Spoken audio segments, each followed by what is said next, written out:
of this makes it a little difficult to answer the question, what is Spiritism, right? I'm sure all of you Spiritists here in the room, you know what I mean. But for anyone who may be new or quite new to Spiritism, then if you've ever asked this question, and from the other side you might have gotten a sort of constrained facial expression followed by a long pause before anything is said in response, this might have something to do with the reason why. For the Spiritist who's asked that question, what is Spiritism? It is so hard for us to define in a sentence or two or three what Spiritism is. It's impossible, of course, for us to express in a short breath what Spiritism teaches and why, where it comes from, and what it means to us. And meanwhile, as we pause to answer that question, we might already be imagining some crazy ideas or associations that can be stirring in someone's mind before we get the chance to answer. And so while you might find us grasping for concepts that we wish were like paintbrushes that could somehow magically paint this picture that we could never form in a limited amount of words or time. And this is a reason why this book was so important to me, because it gave me the chance to answer that question with a little bit more substance. In other words, to tell newcomers the minimum I think that they should know to really have a general idea of what Spiritism is and what Spiritists do. Just as important to me was having the forum in which to address many of those erroneous, preconceived notions that I think people sometimes have.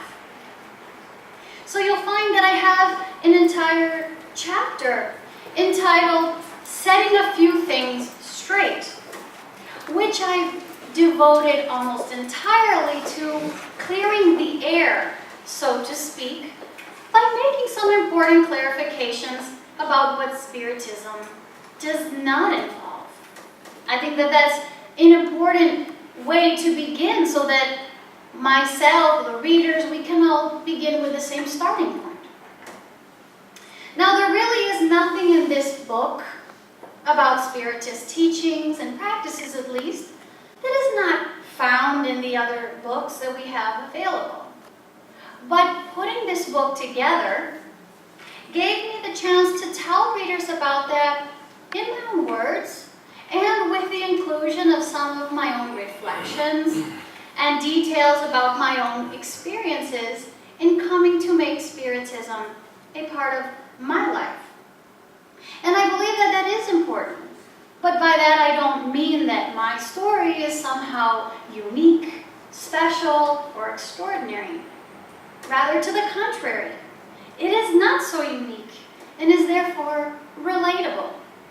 I think there are many people whose backgrounds may have some similarities in common with my own, and therefore they might have some of the same doubts that I once had, or the same inexperience with ideas like spirits and reincarnation. And because of that, perhaps I'm able to explain those things or present these subjects in a format and language that might be helpful for others in their introduction to Spiritism.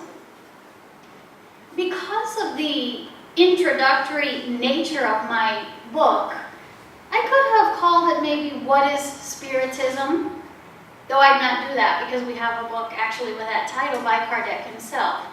Or Introduction to Spiritism, something similar. But to be honest, the scope of this book goes beyond merely defining Spiritism. My sincere wish is to explain what Spiritism is about, but also to show how Spiritism is different and why the perspectives that it affords are so significant. And before we talk about that, to lighten things up here a little bit and maybe embarrass myself, I would like to show you a picture from when I was a child dressed up one year for Halloween as none other than Casper, the friendly ghost. Believe it or not, I actually mentioned this in the book. I don't know about you, but if you remember Casper, I think that Casper was pretty much the only friendly ghost that I had ever heard of. Something that likely has a lot to say about the typical connotation, at least in the culture that I grew up in, surrounding the word or idea of a ghost. And I think this closely parallels with the feelings that people sometimes have at first about the word spirit. But both ghost and spirit, more specifically discarnate spirit, refer simply to the souls of those no longer or not presently living on earth. And yet, when we hear them, it's often within contexts like ghosts that haunt or evil spirits that we need to ward off, avoid contact with, and be fearful of. And without necessarily even an accompanying belief that they actually exist. Sometimes we hear the term spirit as part of the beliefs of another culture, past or present, whereby they're just dismissed as being anything more than that. And so the brief mention of my little Casper costume appears in a chapter that I entitled Spirits, Seen and Heard, but Too Seldom Mentioned, where I talk about how in the time and place that I grew up, we just never spoke about spirits other than the context I just spoke about. So we never, for example, heard about good spirits. Angels perhaps, but never good spirits in the way that we understand them in Spiritism. Spirits who are there to help us and guide us, accompanying us throughout our entire lives here on earth. And we certainly had no concept of being spirits ourselves, or the significance of that. And I think that this maybe makes people, at least those who share in these aspects of my background, a little uneasy or unsure at first about the terms spirit and spiritism. But through Spiritism, we actually learn that the existence of spirits and our existence as spirits, the communication between those living in the material world and those not presently living in the material world, they are all very natural parts of our reality. They're very natural parts of life. To talk about the spirit is simply to talk about the soul. It is to acknowledge that each of us is more than this random collection of material elements that somehow comes together to form this time-stamped physical body. And doesn't life make more sense that way? Are we really to believe that all of our thoughts, our emotions, the workings of our inner conscience, so unique and so personal to each of us, are merely a creation of the physical brain? Furthermore, what would be the point of this life, of all our joys and our struggles, of all our accomplishments and our failures, our relationships, and so on and so forth, if at the end of this material existence all was simply lost, as if it had never existed in the first place? And why is it that, in spite of the differing particulars of our diverse religious and non-religious beliefs, that so many share in at least this common ground, that something in us transcends the purely physical element of our being? Well, the discovery of the human soul's survival of the physical still living the material life, is where Spiritism began.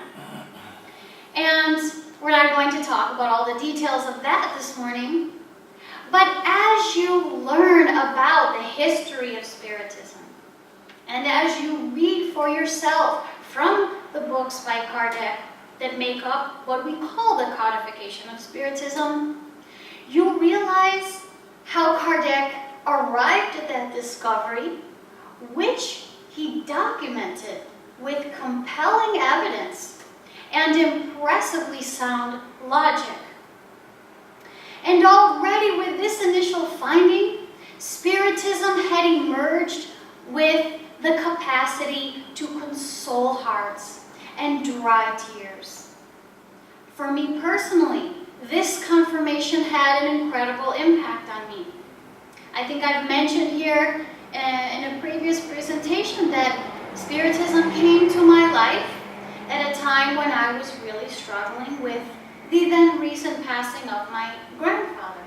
And at the time, I had really no strong convictions about what death entailed, even if God existed. And so I grieved through what I experienced as, in my mind, potentially a permanent loss, asking myself what the beauty of his life had served, and really, most of all, dreading the possibility of never seeing him again. But how many people live with this anguish every day? Not to mention the fear of undergoing this thing called death themselves. So to the contrary, to believe, to know that life truly goes on, that our relationships are enduring, and that eventually a joyful reunion is in store for each and every one of us, is very powerful.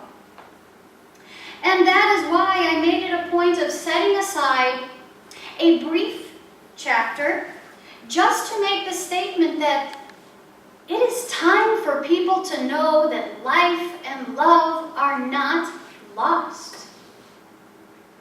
And this is not to say that the albeit temporary separation that we experience all of a sudden becomes easy. Not by any means. But at least in erasing the doubts about whether we will see our loved ones again, and giving us ways that we can remain in contact, goes a long way in affording us the patience and the strength to go on living until the day that we really can be together once again. And this alone made Spiritism worth sharing. But as I already mentioned, this discovery was only the beginning of Spiritism.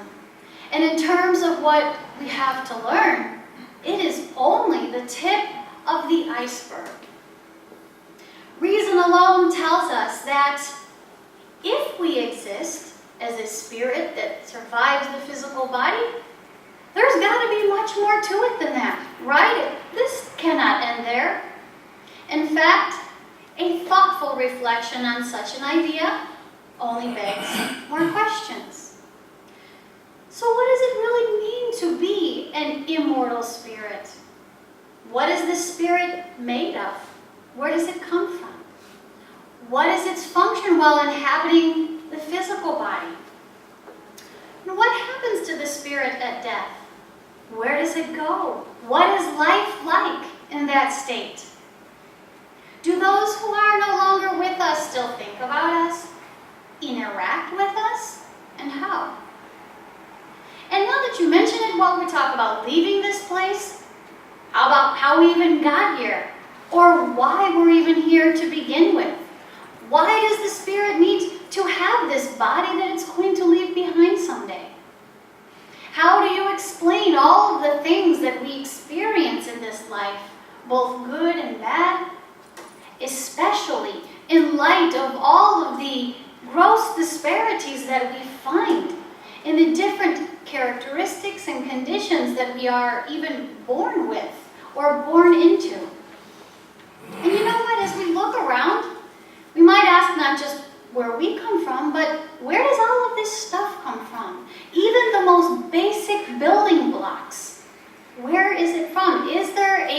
creator? Is there someone or something that governs and regulates life? I think you get the point. But what I really want you to know is that we find the answers to these and so many other questions in Spiritism. Complex in the level of details available to those who really want to dive deep in the exploration of all the mechanisms it explains, and yet refreshingly simple in its presentation of the core concepts that govern our existence. Our knowledge of Spiritism and our understanding of its significance, our ability to put its teachings into practice really deepens through our personal investment in study. But we are lucky because we have many great books in Spiritism, and a growing number of them that are becoming available in the English language. Each of these books takes readers on a journey through some particular aspect of the Spiritist view on life. And so in this book, I was able to introduce newcomers to each of the books that make up the foundation of Spiritist teachings. And I was able to mention some of the other many books that have since become a part of the Spiritist literature. And in this way, I got to introduce newcomers to the kinds of resources that we have available and how they answer these questions that I just cited.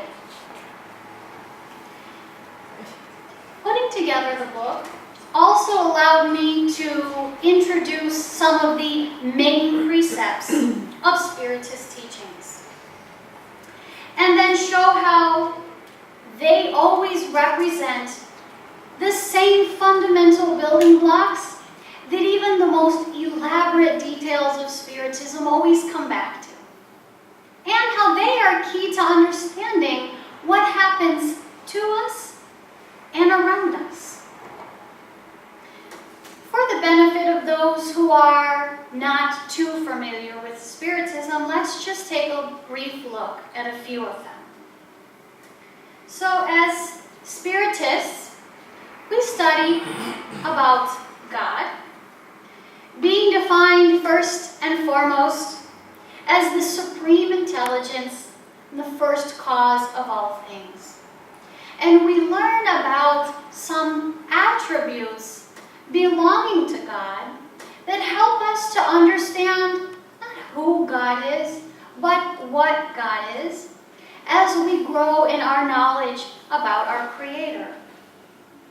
And as part of that, we study natural or divine laws that govern life, and in fact, the compassionate nature inherent to them as they operate in execution of God's will. Now, as you know, mankind has already discovered many laws that govern matter.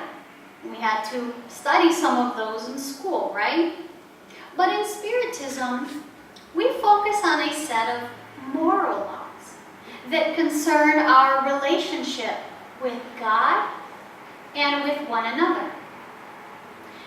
And in our studies of those moral laws, as we learned to recognize our imperfections and work to overcome them and to develop all these virtues that we aspire to attain in our process of inner transformation and in our pursuit of true happiness, we as Spiritists turn to Jesus as our model and guide.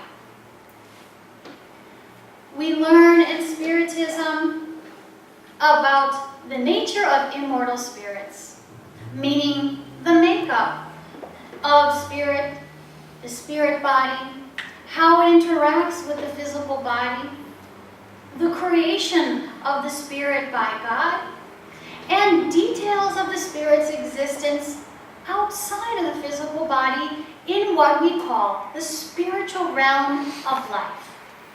Which takes me to my next point. Life after life, meaning we learn all about life in the spiritual realm.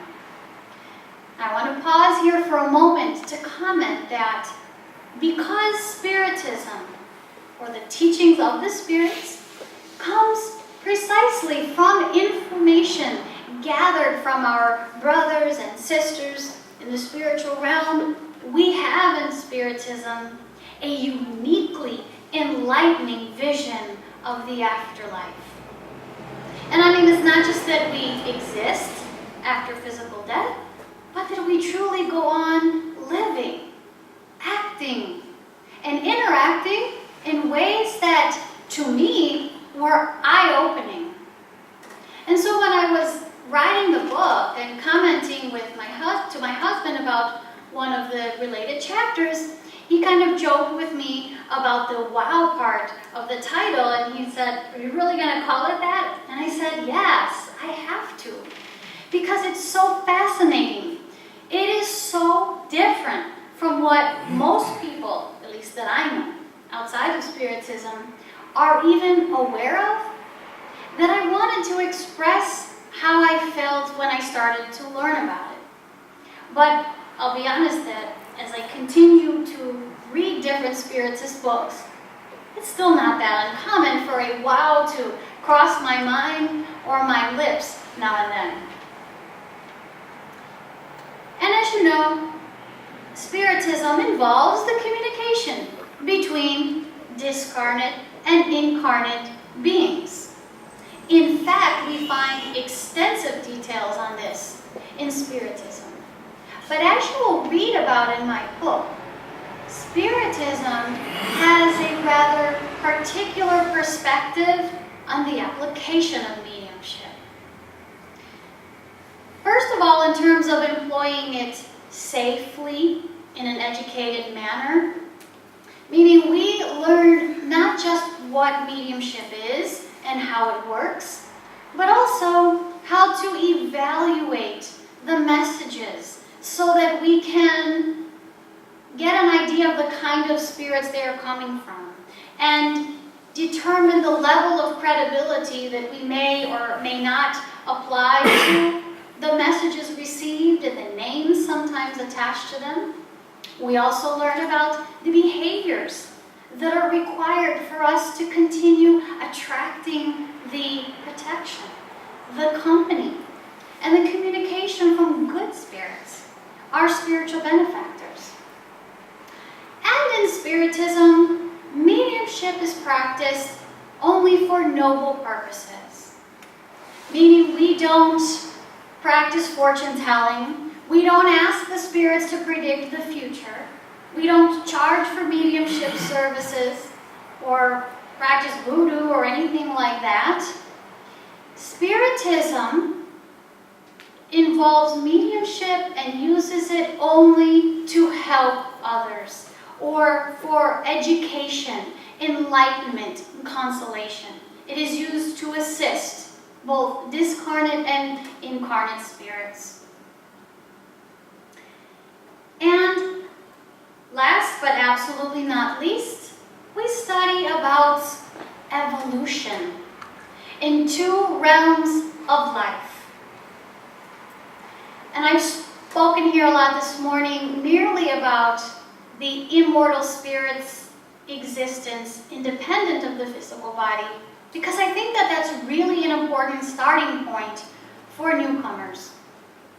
But now what I want to tell you is that this point of evolution and progress is where it all comes together to reveal the profound meaning of life. And it is what this book is here to explain. We come to discover in Spiritism that as human spirits, we are undergoing a process of transformation. We are on a path of evolution in which, over time, we develop both our hearts and our minds. Our immortal life is a school full of diverse lessons, destined for true and lasting happiness. We gradually progress through our own efforts toward that ultimate goal. But this takes place over the course of time, centuries, millennia. And through the process of reincarnation, our evolutionary journey takes us through countless migrations back and forth between life in the spiritual and the material realms, in both of which we continue to learn and to grow. Now, this doesn't happen only at an individual level, because we are also progressing as a collective community of human spirits, whereby together we will bring about the evolution of this very world, where someday faith, compassion, solidarity, and love will be the cornerstone of a new humanity. But what does that mean for us, here and now? Well, the understanding of reincarnation, evolution, and the compassion of divine justice transports us. It kind of lifts us to this elevated viewpoint where now, in seeing the connection between past, present, and future, meaning our existence before this lifetime, what we did then, what we are doing now and experiencing in this lifetime, and the future, whether it be still in this life, in the spiritual realm, or future incarnations. When we see this connection, we can now interpret the events of life in ways that were not possible otherwise. So with all of the clarifications and wisdom that Spiritism affords, we begin to understand why we can say that nothing happens without reason. That all of our experiences represent lessons and opportunities that can ultimately facilitate our spiritual progress.